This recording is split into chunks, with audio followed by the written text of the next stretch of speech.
রাধে রাধে বন্ধুরা, আজকে আমি রুই মাছের একটা রেসিপি বানাবো।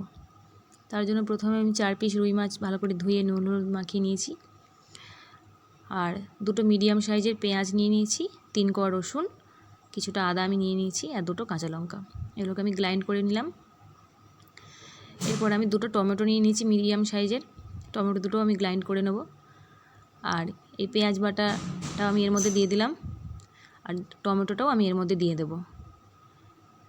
এরপরে আমি এর মধ্যে দেব পরিমাণ মতো নুন, হলুদ গুঁড়ো, জিরে গুঁড়ো, ধনে গুঁড়ো। আর কালারটা যাতে সুন্দর আসে তার জন্য আমি দেব কাশ্মীরি লঙ্কা গুঁড়ো। দিয়ে আমি হাত দিয়ে এগুলোকে সুন্দর করে আমি মিশিয়ে নেব।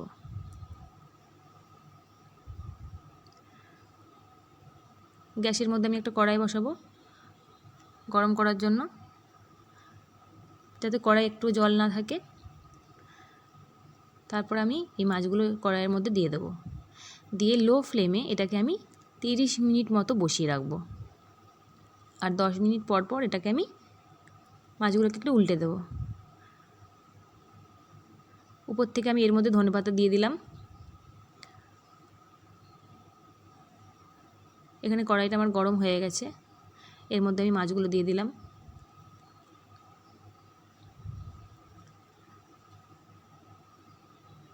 এরপর এটাকে আমি লো ফ্লেমে বসিয়ে আমি ঢাকা দিয়ে দেবো।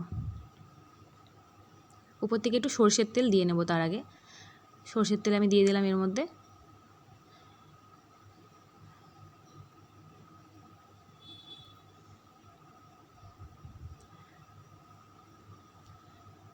দশ মিনিট পরে আমি ঢাকাটা খুলে এর মধ্যে একটু শাহি গরম মশলা আমি এর মধ্যে দিয়ে দিলাম। দিয়ে আমি মাছগুলোকে আবার একটু উল্টে দেবো, তলার দিকে না হলে মাছগুলো লেগে যাবে। আর মাছগুলো একটু হালকা করে উল্টাতে হবে, না হলে মাছগুলো ভেঙেও যেতে পারে। এটা গরম ভাতে খেতে খুবই অসাধারণ হয়, এবং হাতে যখন কম সময় থাকে তখন অল্প সময়ে এই মাছের রেসিপিটা বানানোর জন্য একদম খুবই ভালো।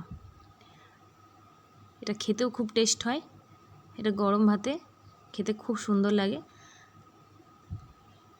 এটাকে আমি আবার ঢেকে দিয়েছি। ফাইনালি এটা আমার রেডি হয়ে গেছে। আমি 30 মিনিট মতো বসিয়ে রাখার পর আমার রেডি হয়ে গেছে রুই মাছের তেল ঝাল রেসিপি। উপর দিকে আমি কিছুটা ধনেপাতা দিয়ে দিলাম।